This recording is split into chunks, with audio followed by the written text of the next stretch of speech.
Moi, le matin, j'ai débuté mon début de corps normalement. Mon contremaître est venu me voir parce qu'il y avait une job urgente à faire.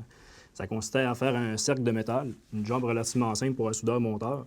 Fait que je commence à fabriquer la pièce. Je suis en train d'opérer l'équipement, la machine. Fait que là, je réalise que à la fin du cerclage, l'axe était dérivé un peu, donc j'ai voulu intervenir. Ce que j'ai fait, j'ai pas peur de le dire, j'ai voulu faire un coup vite. Je suis allé prendre la pièce pour pouvoir la retirer, pour pouvoir la redresser, durant que la machine est en fonction. À ce moment-là, le cercle, quand on se refermait sur lui-même, ben, ça a provoqué un coincement de ma main entre les deux arêtes. Ben, quand la machine s'est arrêtée, j'étais vraiment coincé là, à zéro. Il n'y avait aucun épaissement là, entre les rouleaux. Fait que j'avais la main compressée.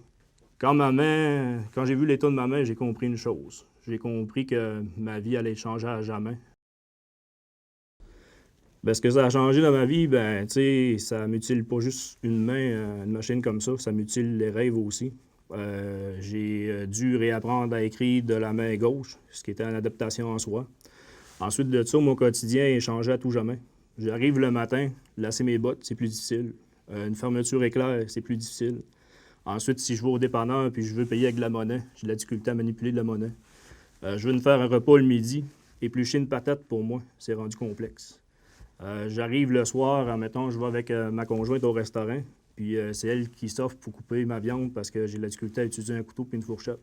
Là, on vient juste de parler des trucs de base. Fait qu'imaginez mes loisirs, mes passions, comment que ça a pu affecter tous ces éléments-là. Là. Je pense à ma motoneige, à mon VTT. C'est des sports que j'ai été obligé de m'éloigner un peu par la force des choses. Là. Ce que je souhaitais dans la vie aussi, ben, c'était de faire en partie ma propre maison. Comme là, je me suis construit dernièrement, mais je dois payer pour des travaux que je pourrais faire moi-même. Fait qu'en plus de me priver d'un plaisir, d'une fierté que j'avais à faire des travaux à la maison, ben maintenant, il faut que je paye là, pour les faire faire. Fait que je suis comme doublement désavantagé dans le scénario que je vis au quotidien. Par la suite, j'ai dû faire entamer une longue adaptation qui consistait justement à pouvoir avoir de la mobilité au niveau de la main pour pouvoir justement me servir au moins de la pince qui me restait, puis c'est la pince-là qui me sert au quotidien. J'ai fait la physio-ergothérapie durant environ 2 ans. Fait que ça aussi, ça a été des épisodes de douleur où justement on essayait d'activer la circulation sanguine, des éléments comme ça. L'événement commence 2 mois environ avant le jour que ça s'est produit. C'est que j'étais en train d'opérer l'équipement avec un collègue, puis j'ai identifié le danger. Je me suis dit, sais-tu que si quelqu'un se coincerait la main dans le dedans, il serait vraiment mal pris. À ce moment-là, ben, la discussion a s'arrêté autour de la machine. Bon, on sait qu'en prévention, c'est beaucoup plus qu'une intention ou une discussion, c'est une action. Puis l'action que j'ai pas fait, mais c'est aviser mon employeur pour qu'on puisse trouver en équipe une mesure corrective qui aurait été temporaire, puis ensuite une permanente pour pouvoir utiliser l'équipement en sécurité.